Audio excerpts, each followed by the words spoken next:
Hello friends, welcome to Creative Medicine.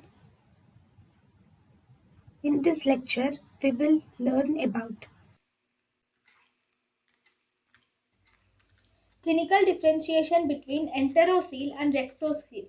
Clinically, on per rectal examination, if bulge is felt on the tip of the finger, then it is enterocele. If it is felt on the pulp of the finger, then it is rectocele. Transillumination test is done. Transillumination test is positive in enterocele and transillumination test is negative in rectocele.